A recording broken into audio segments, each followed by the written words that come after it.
Hey, how's it going, everyone? Welcome to the review stream. We are here. We are ready to go. Hope everyone's having a good day.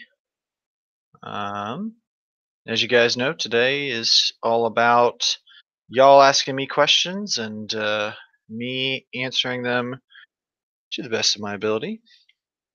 So,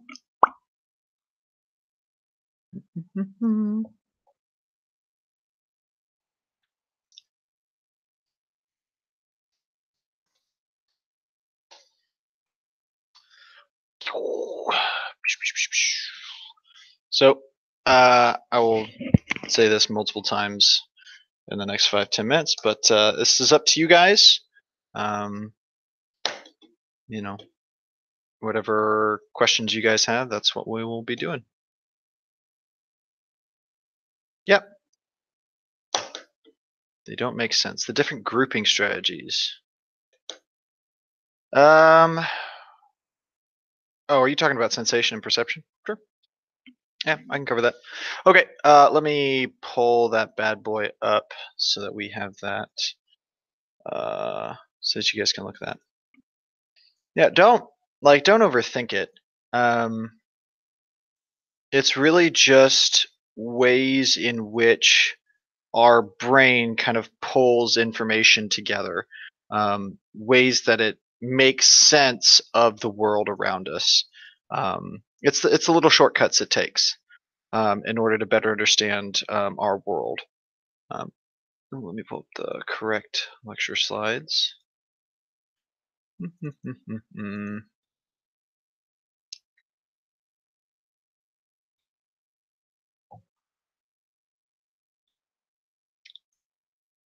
Okay.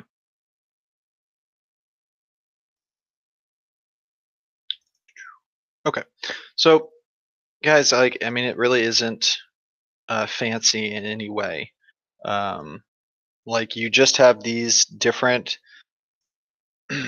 pictures and like concepts here um, that make our world a little bit different or a little bit easier to understand. And this is simply what our brain does: is taking this kind of information that um, by itself might be like weird or awkward or a lot of information to gather or to understand, and it just kind of makes it as simple as possible by making things that are close to each other more go together as a group, proximity, or things that are similar go together, things like closure, filling in gaps, making things look as if they are a part of something.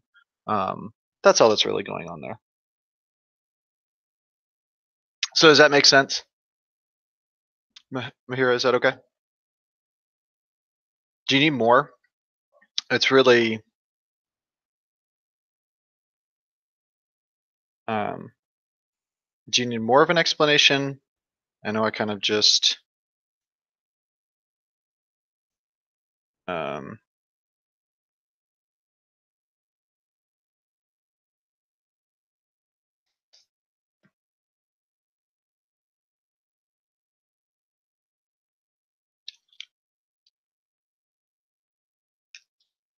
okay. I just found a cute little just a real short website that gives like. Oh yeah, I might not. I can double check that. Here, check out that little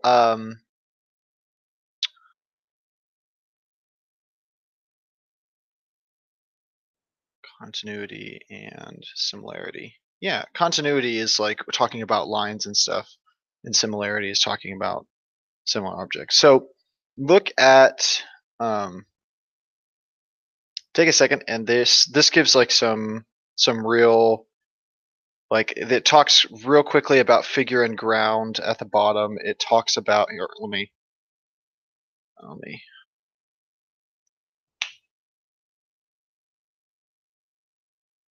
Let me show you this little website that I'm looking at right here. Okay, so yeah, so this just kind of gives you like another example and just some different graphics on what we've talked about before. Similarity occurs in objects similar to one another. People often perceive them as a group or a pattern. So looking at this example above, um, it appears as like one single thing because all the shapes are similar. Um, uh, so, but like these, so when, okay, so this looks like a sunburst, right? Or like the sun. But these ones down here are significantly different from the ones up top, the bottom three. But we still look at them as the same thing because it would just kind of make more sense. So go ahead and look over that if you're still kind of struggling with that, or if that's not making sense to you. Let me know. So.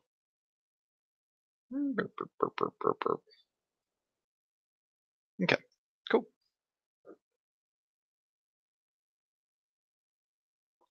Oh no, it doesn't work? Hold on. Oh no, it's not working. You're right. Ooh,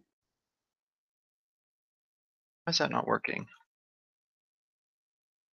About that. No, that one doesn't work either. I will. Oh no, I just lost it. Um. Okay. Yeah. Okay. Let me just go over it then. Let me just go through it then. Really, you just have to Google, guys. Google is such a great thing. Gestalt psychology. Um. What are we talking about? What is this thing? Grouping. Grouping. Bam. Okay. Let me pull this up again. Now I just don't know why that. Yeah, guys, here. Just this is what I typed into Google.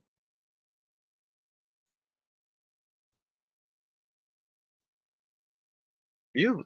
Well, I'm a little worried that it's not gonna. I'll post a link. Yeah, I'll post a link to Schoolology, and hopefully that should actually. Let me see if I can get. No, that's not what I want.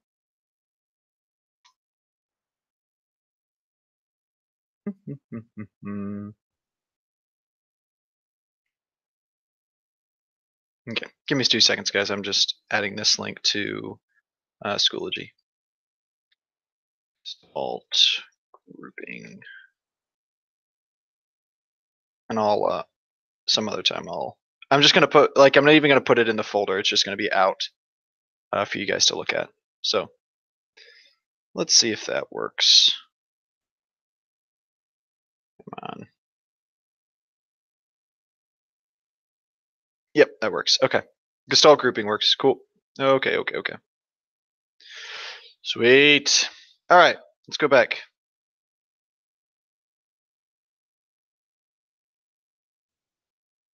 Oh, good question, Miss Beth. So it's going to be 40 questions from new stuff, the last 3 chapters, and then 10 from old.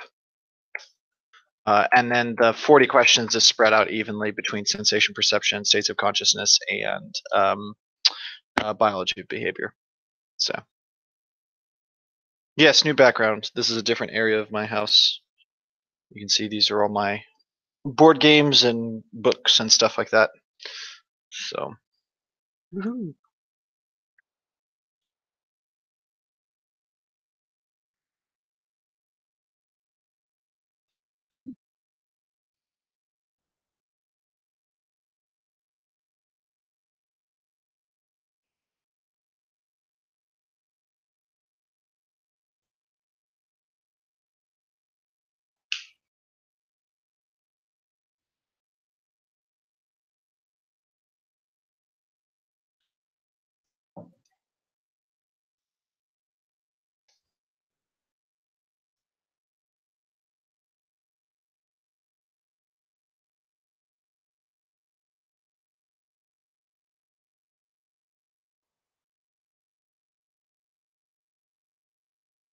Okay.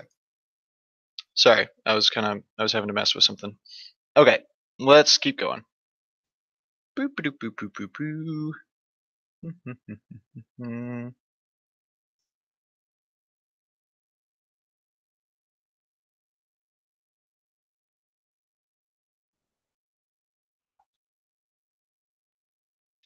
Okay.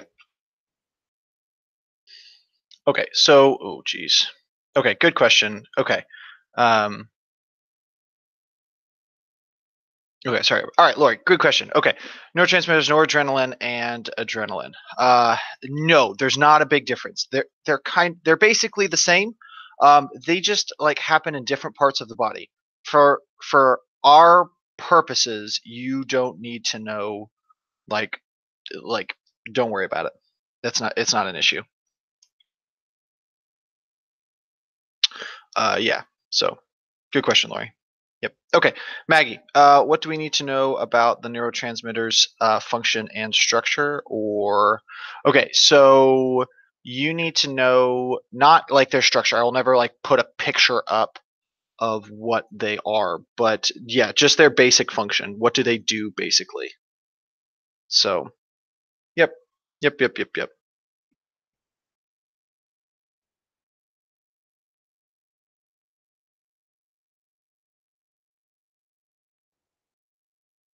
Yeah, Hiba, I can. Um, okay, Maggie. Okay, neurotransmitter uptake. Are you talking about reuptaking or reuptake? Yeah, that's just a recycling of neurotransmitters. So when you have a neurotransmitter that has been sent across the synapse. So basically, what happens is you have your vesicles inside the axon terminal, and they have all the little neurotransmitters inside.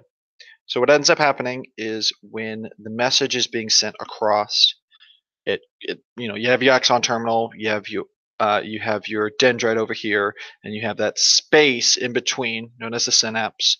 The neurotransmitters go across, they attach themselves to the dendrite, and then what ends up happening is once the chemicals inside of them have been released into the dendrite, they kind of recycle back and they go back to the original um, axon terminal, and that's just reuptake. So some of these some certain drugs will like inhibit that reuptake, and so you like lose out on dopamine or those different neurotransmitters, and so that's all that is. That reuptake is just that recycling of the neurotransmitters. Maggie, I hope that answered your question. Okay, so Hiba, can you explain the neurons and how they send messages and the whole process of it? Yeah, sure. Okay, so let me pull up. Um, Let me just pull up that neurons lecture so that you can look at this graph. Okay, so remember, so all neurons start at. Is it doing this again where it's not showing? Criminy. I do not understand why it does this. Why it won't like go down on my screen. Like I've moved down to the next one, but over here it's like it refuses. It's being such a pain. Um, let's see if that works. Does that work? Nope. Okay. Let me see. There we go. Okay, is that up now? No, it goes back. Why is it doing that? Okay, I think it's up. No, it is not. Of course not. Okay, so sorry guys. I don't know why this does not sync up well. Is it working now? No, of course not. Okay, okay. Let me see if I can find. See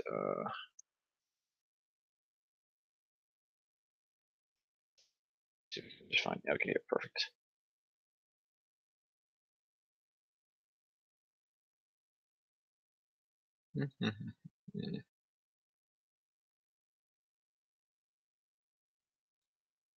Okay. Okay, so uh, there's one with all the terminology. Okay, cool. So when we are looking at this, can you guys see this? Okay. Okay, so when we are looking this, so when a neuron is trying to send a message, when it is trying to communicate with another neuron or send a message to a different muscle, it has to send an electrical message through itself. So, or an electrical channel goes through it. And so what ends up happening is you're sitting at negative 70 millivolts. This is your resting potential, just hanging out, just ready to go, just like that gun or the toilet, sitting there ready, waiting to go. And then it gets some excitatory neurotransmitters up there, and so it's like getting excited, and once it hits that threshold, you have what is known as that action potential, that burst of energy, and that is the process of the message traveling down the neuron. And so you don't need to know about this depolarization or repolarization terminology, but this is your action potential.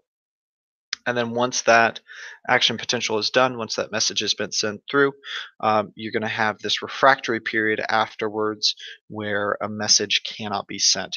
So remember, this is an all or nothing concept. It must hit that threshold in order for us to have an action potential. Otherwise, nothing happens. So, okay. So, cool. Cool, cool, cool. Okay, let me know if that doesn't make sense to you.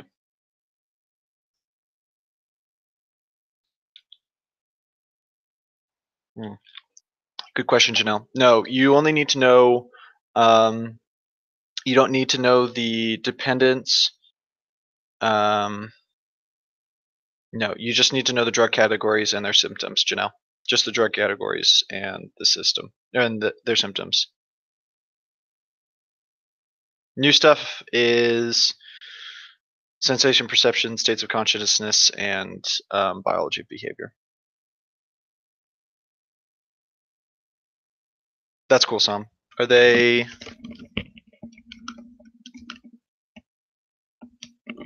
I have no idea what these are called. G430s or something. I don't know. They're good. Do we have to know about amino acid derivatives? Nope. Those were in the Schoology notes? Were they really? Ooh, I have no idea what that's all about. No, no, we do not.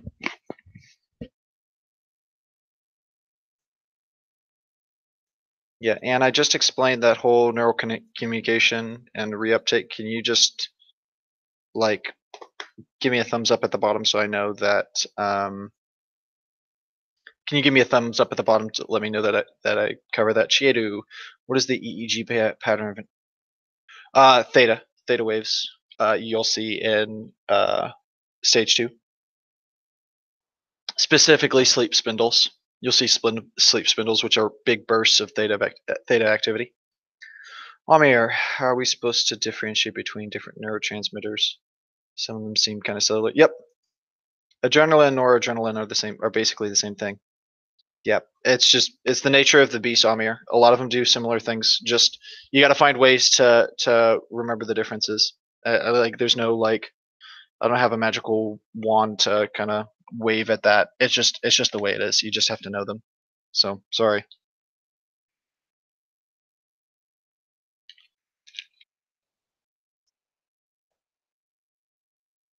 Cool. Thank you, Lori. Thank you, Juno. Do we need to know where all the brain parts? You need to know the brain functions. You don't need to know where anything is. Good question.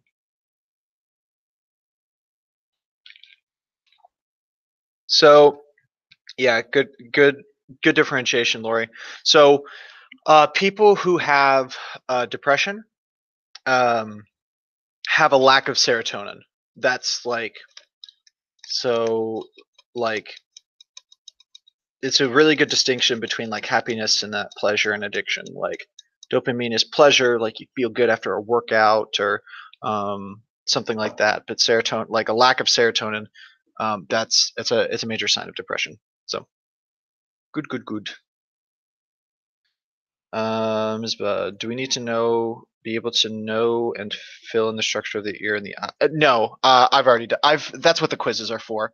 You won't have a picture of the ear or the eye or the neuron. So, drug categories, Oyen, are depressant, stimulant, opiate, and hallucinogen. Yep. Nice, Don. There you go. Synthesis activation theory and the information processing theory. Okay.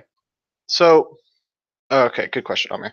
Okay, so a lot of people got tripped up on this on the quiz over some of those questions, but which is fine. Simply put, like when you're looking at uh, the activation synthesis theory, what's happening is your brain, and it's very specifically random. The reason why we dream is because our brain is activate, like parts of the brain are activating. And those parts of the brain that are active would be the same parts of the brain that would be active if you were actually doing the thing. So the synthesis or activation synthesis theory is talking specifically about like, okay, your brain is doing stuff. Like your brain is like active and doing this thing, like it's like mechanically working. It's like, man, it's a good thing that you are paralyzed because otherwise you'd be doing all sorts of crazy stuff. Okay, so that's what and specifically, it's also saying that it's happening randomly. So that's what the activation synthesis theory is saying. The information processing theory is just saying, hey, listen, throughout the day, you interact with tons of things. And what your brain is doing, the reason why you are dreaming is because your brain is trying to process all of that information. Now, both of those things are both of those things like they're both true. Like your brain active is active while you are dreaming, and those areas, like whatever you're doing, those areas are are active and processing. Like if you're, as I said, if you're walking in your dream, those parts of your brain that would be active while you were actually walking would also be active. um, and then um, also your brain processes information throughout the day. So both of them are like both of them are true, and both of them explain what is going on when we dream. Now, uh, I would say the main differences that you can see between the two. One is the activation synthesis theory is specifically talking about what the physical brain is doing. It's activating, it's doing stuff. And then the information processing theory is just like, oh, well, think about what did you do this day? Okay, well, you did that thing, and so that um, that moved on into your dreams. Like the quiz question was talking about a guy. I think did he play tennis or Tetris? He was doing something all day. And then when he went to bed, he dreamed about that thing. That's the information processing theory because he did this thing all day. Like how many times have you guys has this happened to you before? Is you did something literally all day and then you dreamed about something like that or something that was similar to that. That's information processing theory. That's not saying anything about what your brain is doing or the fact that this part of your brain is active. That would be the activation synthesis theory. So, Amir, if you still have a question about that, let me know. But otherwise, bam. Teddy's over here. Teddy, what are you doing? I can hear him licking himself through the headphones. Oof, dumb dog. Okay. For brain parts, do we need to know parasympathetic, autonomic? Yes, yes, Akash. You definitely need to know those things. You need to know the difference between those systems. You're fine, Am. Okay. Yes, Mahira. Yes. What Janelle said, categories and symptoms. Yes, yeah, those terms, Jesse. Yes, the tolerance, withdrawal, dependency. You need to know that. Yep,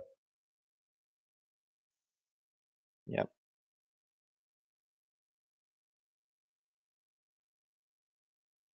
yeah. Tennis balls falling from the sky. It's all good. Okay, cool. I caught up. Man, where is everybody? Only 30 people watching today. Don't you? Y'all better be texting your friends. Be like, man, we on stream. We got a test tomorrow. Let your peeps know. There's learning to be done. All right. What we got? That is, we're halfway there. Any other questions?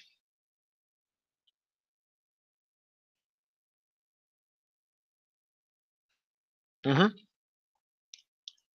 Yes, Janelle, we need to know all the types of scans. What happened to your why what's going on, Janelle? What's going on with your life?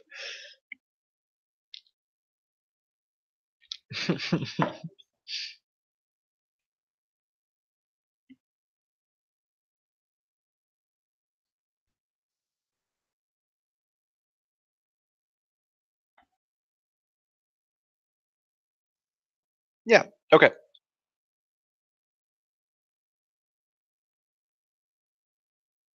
Okay. Akash, so can you go over the somatic nervous system? Sure, man. Dude, all this is it is part of your peripheral nervous system. Okay, part of the peripheral nervous system, and its job is to help with voluntary body movements. So the things that you are like specifically trying to do, like whatever this is, that's using your that's part of the somatic nervous system. So is that good? Okay. What are the two things you said we should always think of when you hear Sigmund Freud? Oh, come on, someone answer that Mizpa's question. I feel you, Janelle.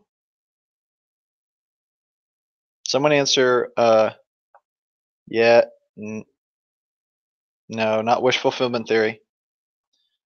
Janelle, you are half right. Unconscious mind and what else? It's the unconscious mind and what else, guys? Sigmund Freud, unconscious mind,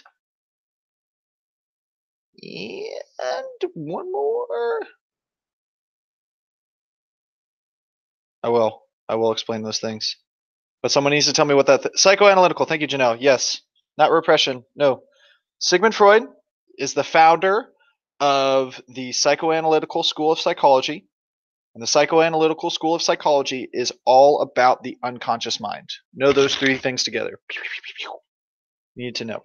Need to know. Okay. Okay. So,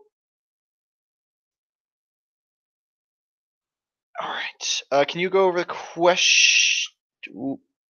Hold on. I'm question on the quiz about the guy that was stuck in a chair because he was. Yeah, dude. Dissociation. Yeah, Taha. That was dissociation. Okay. So the guy is stuck in his chair, right? So his body is like, I can't move. I can't get up.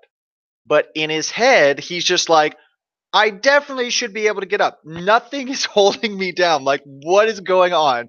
And that's dissociation. Like, that's a splitting of the mind. One part of him is just like, I can't move. And the other part is like, why can't I move? There's nothing wrong with me. I'm not tied down. That's dissociation. Man, I'm like, I wanted to elbow drop some of you kids. Come on, that's huge. That is that split. That's that split mind. That's not suggestive. I mean, sure, part of it might be suggestibility, but that is very specifically talking about dissociation. Recognize that, guys. Sometimes there are two two correct answers, but one of them is the very correct answer. Like that's specifically what we're talking about. It's like asking someone like the thing is like talking about dreams. Okay, well, when do you dream? Well, one of the answers is sleep, which is technically correct. You dream while you sleep. But the more correct answer would be while you are in REM sleep. So always think on that. Make sure that you know that, yes, there are will be sometimes two correct answers, but you need to find the one that is more correct. Okay. No, Lori, I'll never refer to hypnic jerks as positive myoclonus. Yes, Amir. Yeah, manifest and latent content are both part of wish fulfillment theory. Because wish fulfillment theory is all like our dreams are our unconscious mind's way of fulfilling its wishes, and the manifest part is just the storyline of the dream, and then the latent content is what it's really about. Can you explain the difference between parasympathetic and sympathetic nervous system? Sure. What? Trying to think of a. mm, so, hmm, so the parasympathetic nervous system really just settles you down. That's it. Parasympathetic nervous system is like what brings you back down. Like once when you are like settling down or having to like bring down your heart rate or control your breathing, that's the parasympathetic nervous system. Just brings you down. The sympathetic nervous system is part of the fight or flight. That's what brings you up and gets you ready to fight or gets you ready to run away or whatever. So parasympathetic, para, I don't know, I don't have an example for this, but para is down and sympathetic is up. So yeah. Okay, Jesse, great. Okay, paradoxical sleep.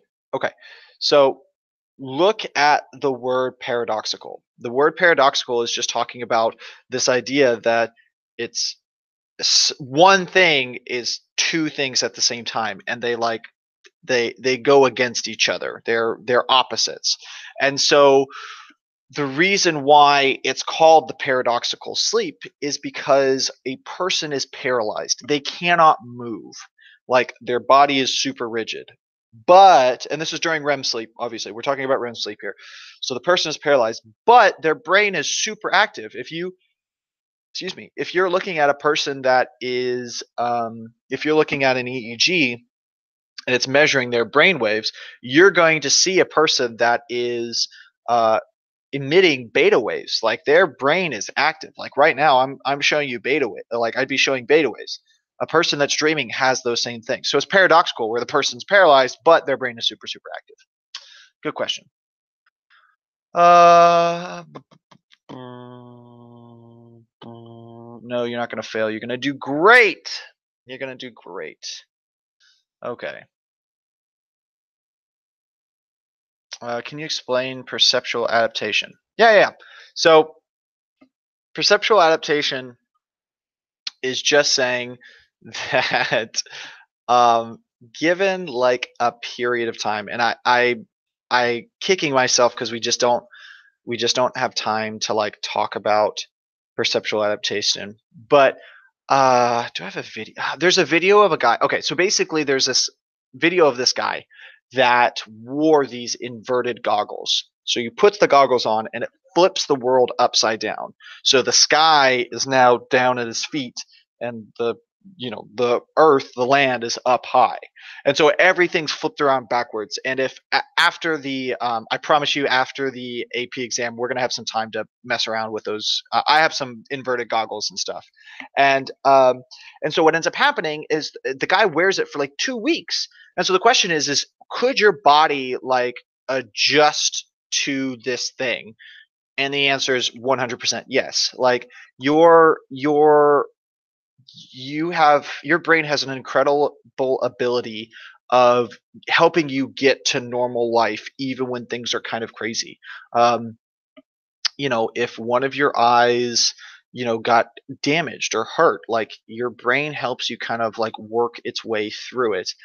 so that you get comfortable or used to maybe just seeing in one eye or something. So we just get to very used to these new things. And the reason why we talk about perceptual adaptation is because that is what it's like for a child. That when a child is developing, when a baby is developing, their ability to recognize and see things and recognize movements and distances and stuff like that is becoming like a real thing. So like when you see a baby like stacking up blocks or whatever, we're looking at it like, wow, that's really simple. But they're they're starting to process the three-dimensional world and navigate inside that space. And it's difficult at the start, and they have to adapt to their new surroundings and environment and stuff like that. So yeah, so there you go. Do we need to know the specific functions of all the endocrine glands? Like, I don't know. Yes, Akash, you do. Yeah, you do. I'm trying to think. Oh, yeah, but not really. I'm trying to think if there's any questions on the test. Brush over it. Make sure you kind of have like a passing knowledge of it. I don't think. I don't know if I put that in there. Yeah, elbow drop, like bam, like you get up and you. That's an elbow drop. Can you explain the question about the girl hearing the ice cream truck? Is that the one with the two girls hearing the ice cream truck? I think one of them was just had a lower absolute threshold. I don't have. Sorry, Owen, I don't have the quiz right in front of me, so it's on my other computer. So I think that one's just If I remember correctly, I think that one's just talking about their lower absolute threshold, because I think one of the girls hears it first or something, and so you would say that she had a greater or a lower absolute threshold or a greater absolute threshold because she heard it before the other person did. Dissociation is an aspect of hypnosis. Like hypnosis is that state of consciousness, and think of dissociation as like a theory of hypnosis. It's trying to explain what is going on, why we have hypnosis. So that's what I want to think of when we're looking at dissociation. Think of it as an aspect of hypnosis. Yep. Oh, good. People are already answering that question. Cool. Who's gonna put this test on a Monday? Bring it on, Hiba. Y'all were clamoring for it on Monday or last week. Yeah, deal with it. Are those goggles hanging? Yeah, those are. Yeah, Mizba, those are the goggles hanging for me.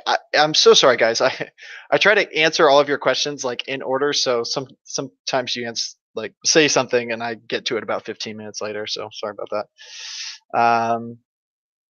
Well, it's better than us having it last week. Last week was crazy.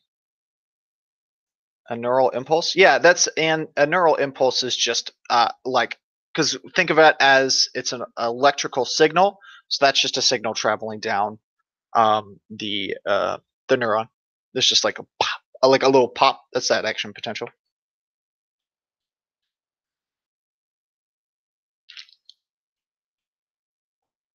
Repair and restoration theory. Don, what are we talking about? That was on the quiz, right? Was that talking about? You don't need to know that, Don. Yeah. I know that kind of popped up on the. Oh, right. No. Yeah. Okay. Sorry. I'm trying to remember.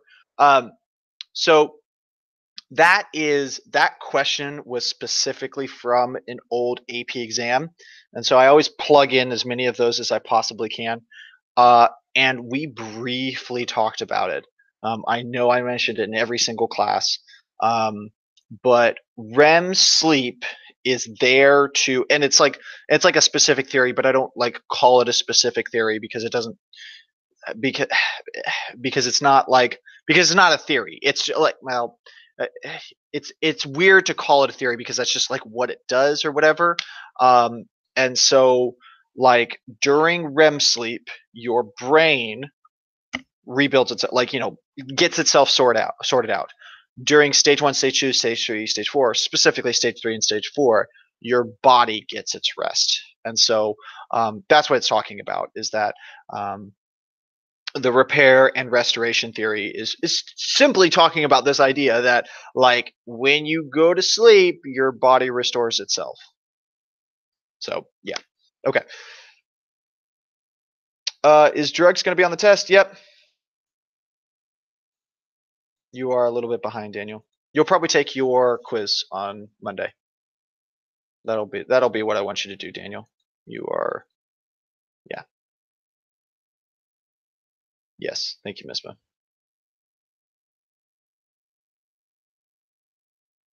No.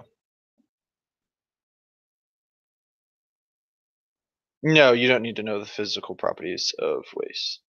Did Franz Joseph Gall or Phineas Gage establish the different parts of the brain do different things? You're going to start with Franz Joseph Gall. Franz Joseph Gall is going to, like, I, I don't know if okay, establish is a strong word.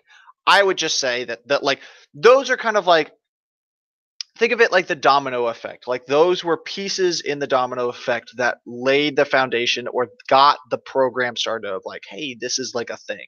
I don't know if I would say that they are like, they don't establish it or whatever, but they're part of that process, big parts of the process. And they're just people that the AP is just like, hey, you should talk about these guys. Got it. Okay. If you guys don't have any other specific answers, excuse me, I was going to post some questions. So go ahead. Um, I'll give you like 2 minutes, and then I'm going to start throwing some questions at you guys.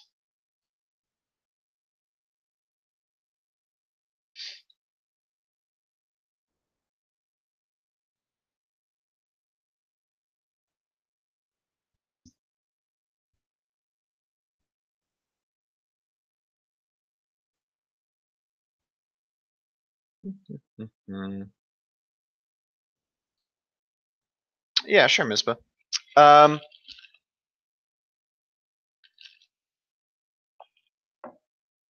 it's not on the test, um, but let me just explain it anyways, because it's, I don't know, I think it's interesting. Um, yeah, Janelle's right on it. Like, um, yeah, Janelle's on top of it, Misbah. So basically, like, you, let's say you get, what is it? Okay, yeah, let's say you picked up a ticket on the ground that was worth $1 million. You're like, wow, this is great. This is like amazing.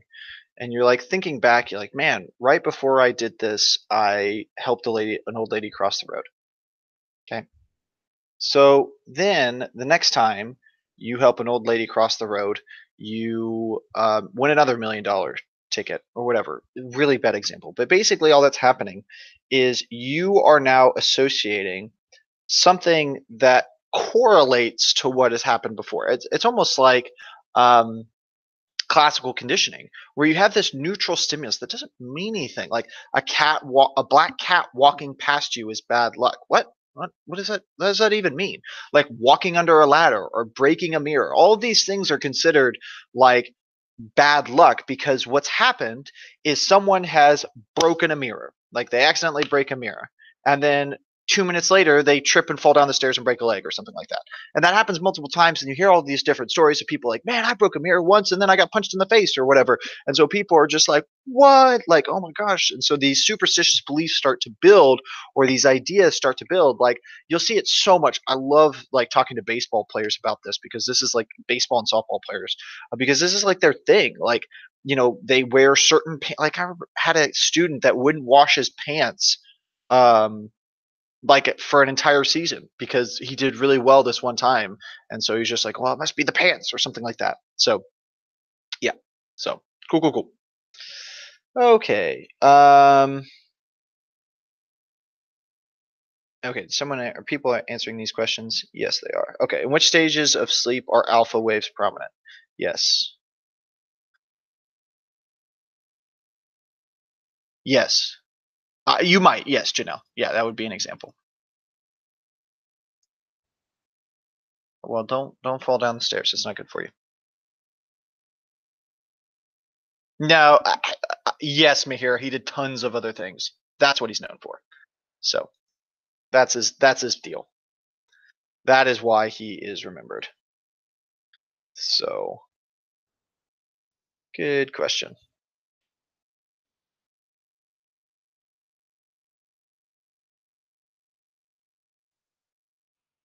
Okay.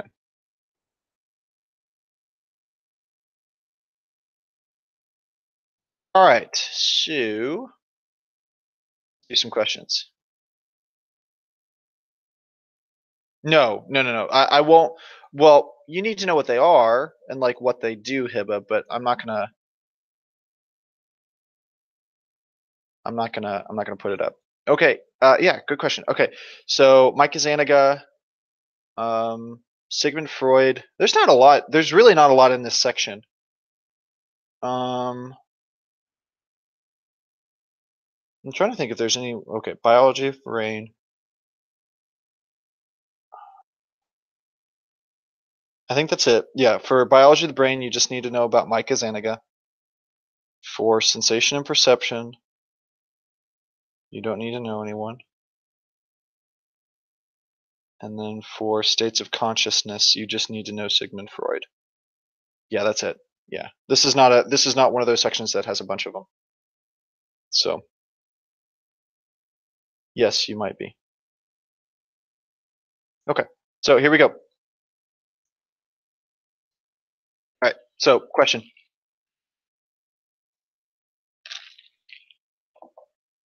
Go ahead and answer it in the chat.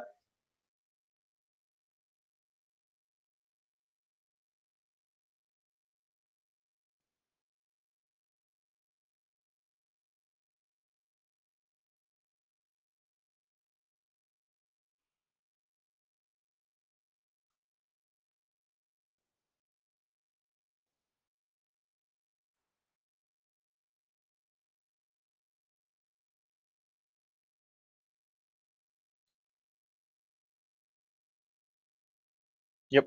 Perfect. Easy peasy to start. Okay. Is the function of the lens.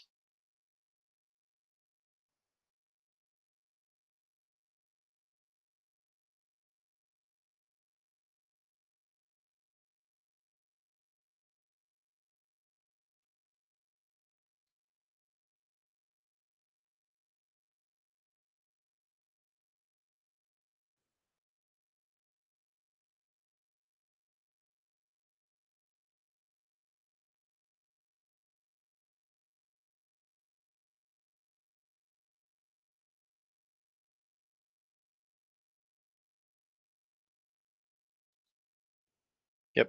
Help reflect light. Yep. Accommodation. Do accommodation, reflect light to the back of the eye. Yep. Okay. Just noticeable.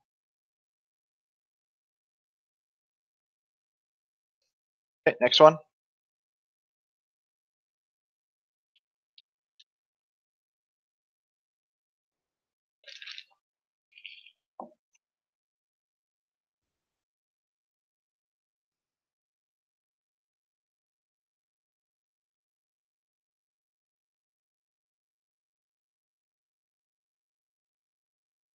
Okay, next question.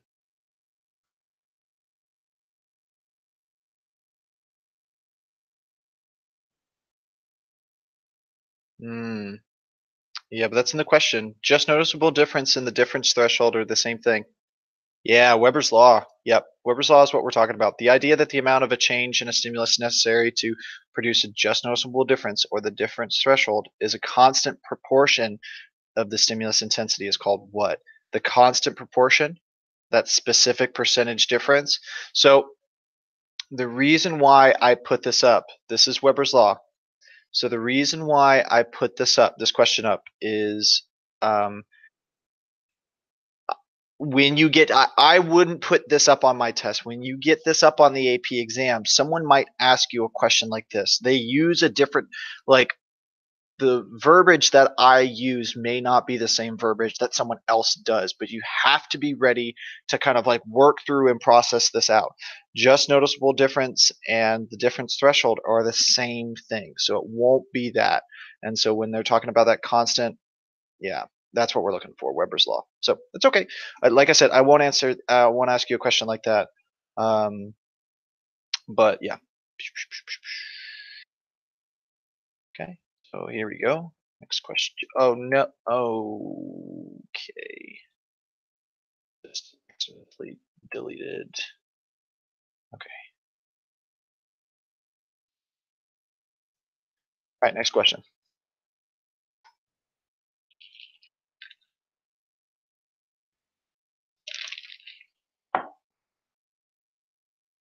Thank you, Janelle. Good explanation.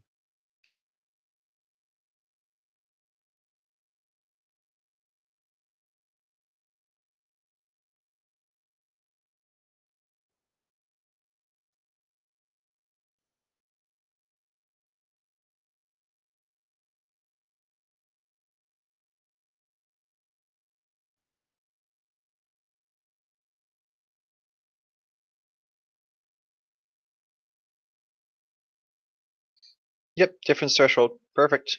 Yep. Good. Good. Good. Good. Good. Nope. Difference threshold, guys.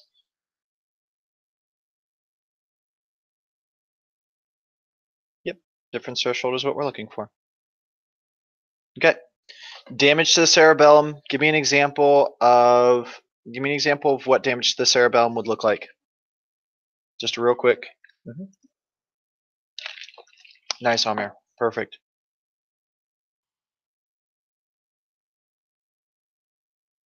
Yeah, bad balance, not being able to like move properly, all those things. Yep.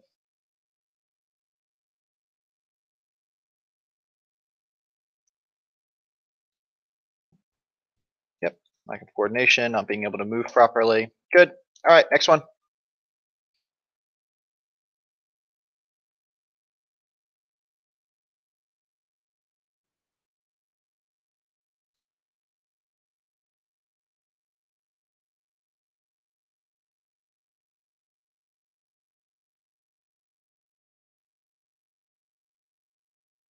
Yup. Occipital lobe. Very good. Very good. All right, I got to break this question into two parts. So there's the first part, and there's the second part. I'm deleting your questions so that my question can be together.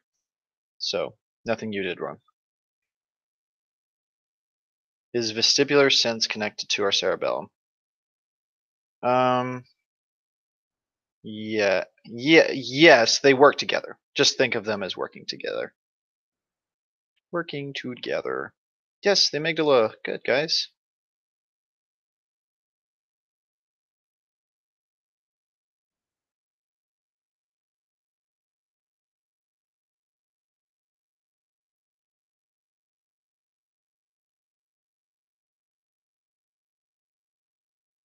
Amygdala. Good.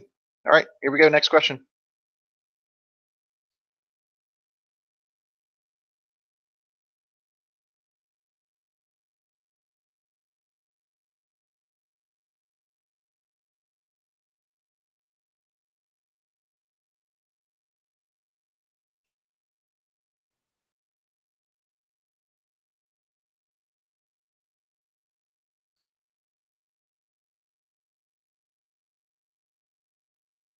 Yep. Relative clarity. Good, good, good. It is a monocular cue, specifically relative clarity. Okay, here we go. Next question. No, that's the first half. And second half. Yes, Daniel, you are correct, and so are you, Mahira, but I'm removing yours so that mine can. I don't know if that works, but if that gets it crammed together.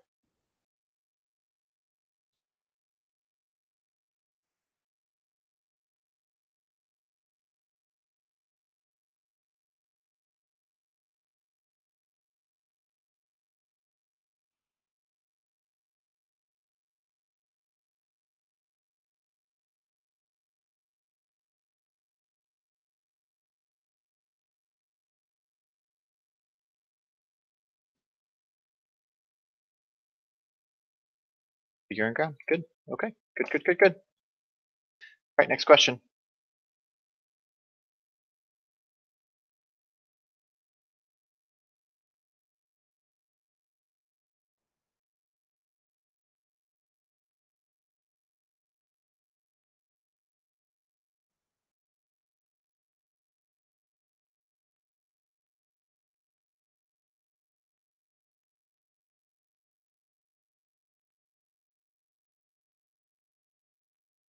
Yes, corpus callosum. Good, good, good, good. You guys are doing great. You guys are doing great. Next question.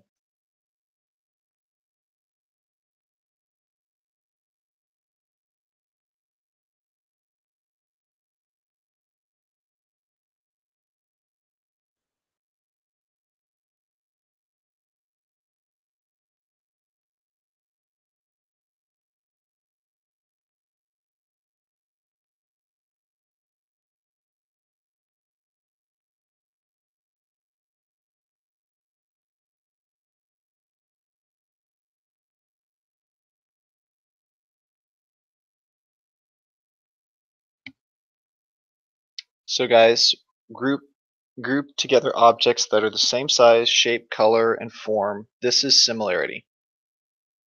Yeah, this is similarity. Yeah, it's grouping by similarity. Yep. Similarity. Yes. Grouping, yes, is like the specific thing. I would not have both grouping and similarity in the same answer. I would either be one or the other. But you guys are good. You guys are good. Yeah, these are correct. Either one of those answers is fine. Okay, next question.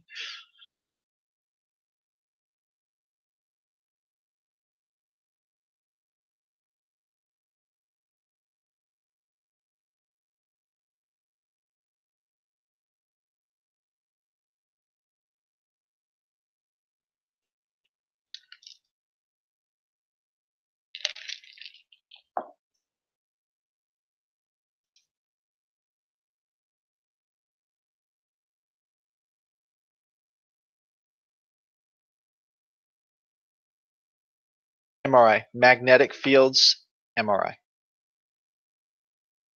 Yep. CT scans are X-rays. All right, next question.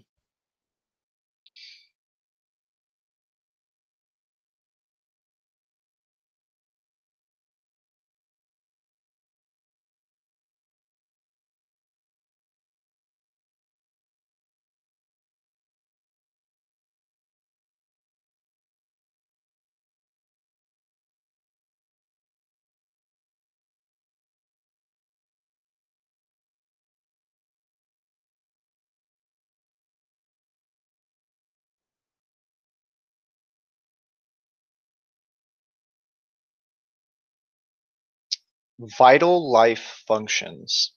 So,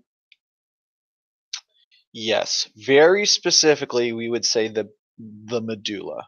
The medulla here is right on. Medulla would be specific, okay, but brainstem is also, yeah, yeah. I would say it's medulla, okay. But like I'm not gonna have like a test question won't be like, is it the medulla or is it the pons? Like, which one? It'll be what, like, I'll have one of those things available to you. Brainstem, you could say brainstem, medulla, those two would be perfectly good answers. Reptilian brain is a little too, isn't specific enough. Okay. So here we go. Next question.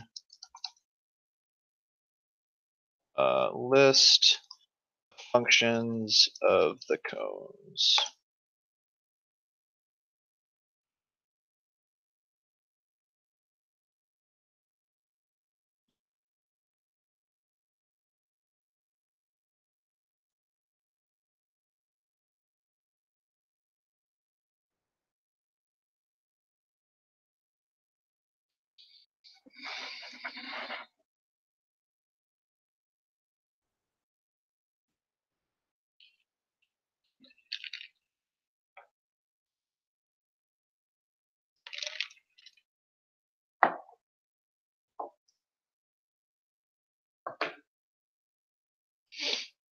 Yep. Cool. Got it. Fine detail in the center of the eye works on color. There's way fewer than um, cones than rods, and they don't do very well in uh, dim light. Yep. Okay, next question. Let's see if you guys get this one.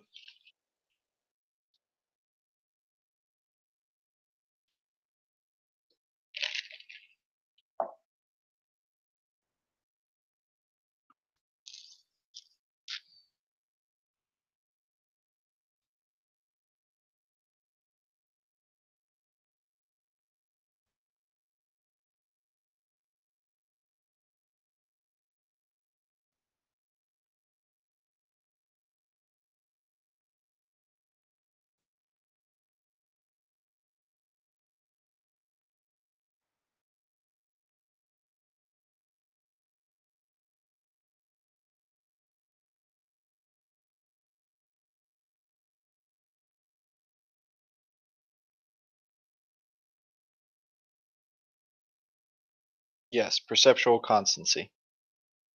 hmm hmm Yeah, so y'all are gonna be fine. Just relax. Perceptual constancy, guys, was one of those things that we didn't talk about.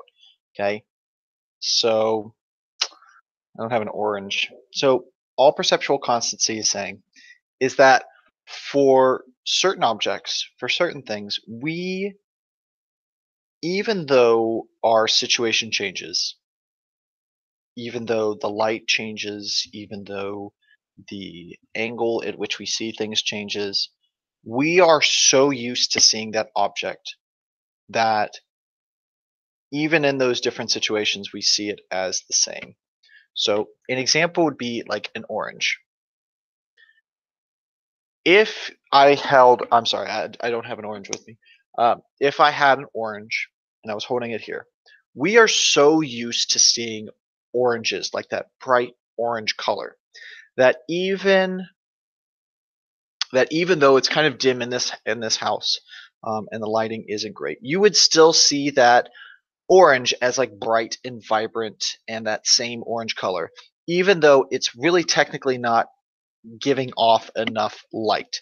And that's because our brain is so used to seeing that thing as this, color or this shape or whatever, that it just kind of fills in. It's just like, oh, it's an orange. Well, it's this bright. And that's perceptual constancy. That's why when you shut a door, even when you see it at these different angles or whatever, you still see it as a rectangle instead of that trapezoid, which is like a weird concept, but that's perceptual constancy. Okay, perceptual adaptation. Remember, Miss, but like it's just this idea. Perceptual adaptation is just this idea that um, okay, it's just this idea that if your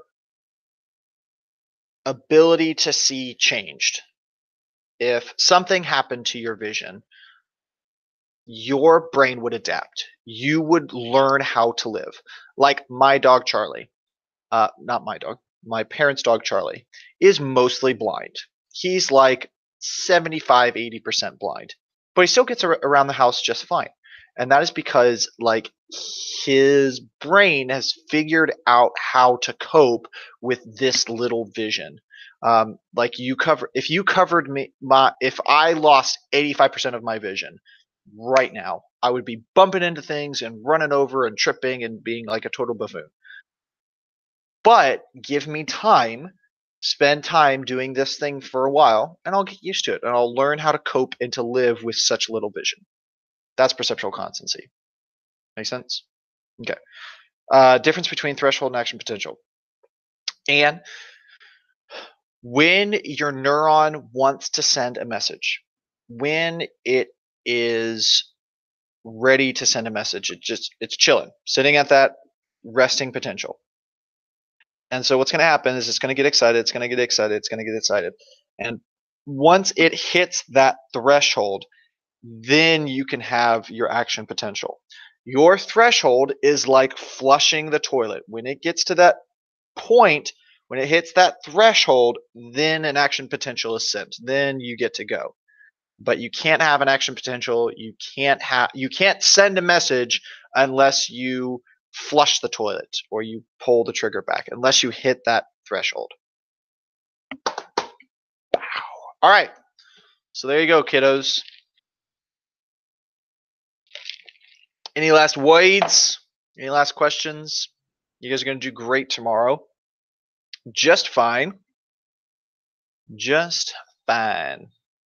I'll put up one more question. But do you guys have any questions for me before I go? I'm going to put up two more questions, actually.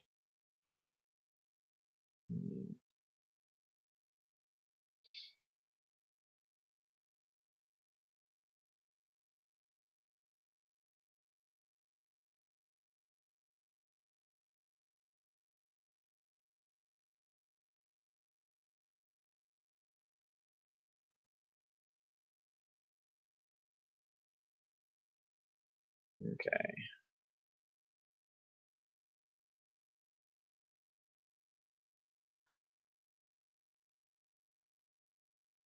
Wait, Sam, what are you talking about? The best analogy you've ever heard? No, Bob. No, we cannot. All right. All right, there's one question, and let me give you one more.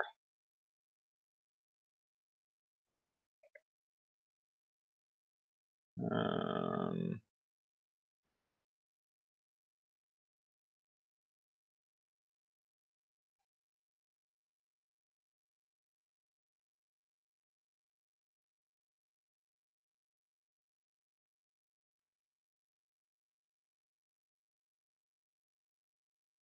mm,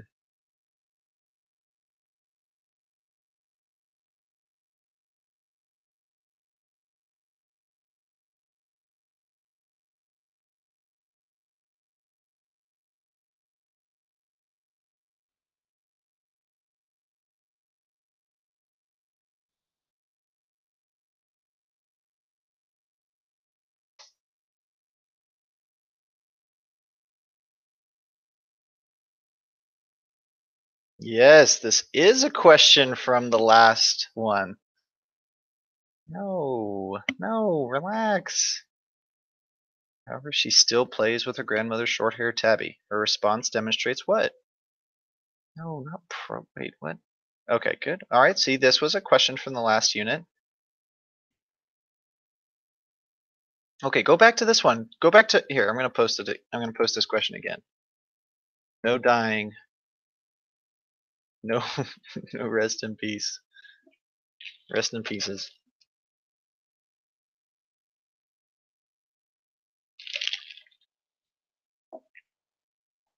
Okay, so a child has learned to avoid a furry black cat. Now we're not mental set. However, she still plays with her grandmother's short-haired tabby. She's learned that one thing is not good. However, there's another thing. There's another thing. That discrimination! Yes, Maggie, discrimination! Woo! There you go, Amir. Excellent. Oh. Did I get turned off somehow? No, I'm still on. Can you hear me now?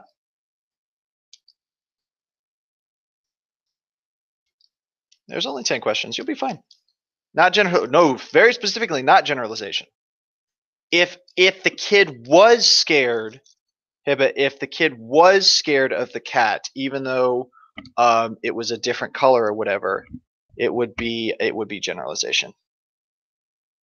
Okay, cool. Well, that's my time. I'm out. Don't die. No dying.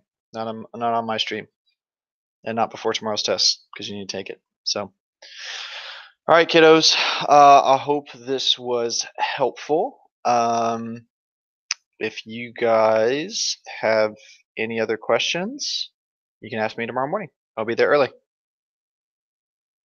You probably would have gotten that if we had multiple choice. Goodbye, Lori.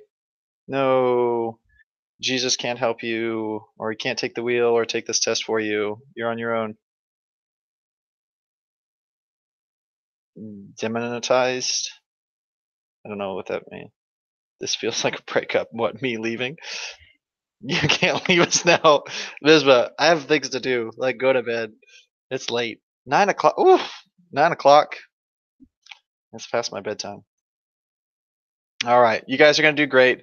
Oh, yeah. We didn't see Teddy today. Teddy, come here. I'll bring Teddy up here. Come on. Come on. Are you tired?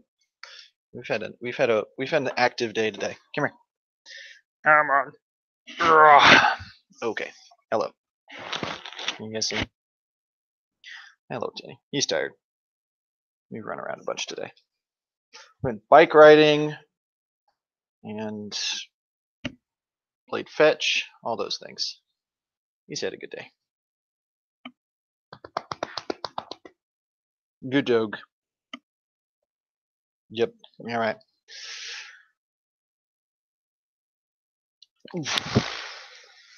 No problem, Isbeth. No problem. Good luck, guys. You guys are going to do great. No crying, Maggie. He's just a dog. He's just a dog.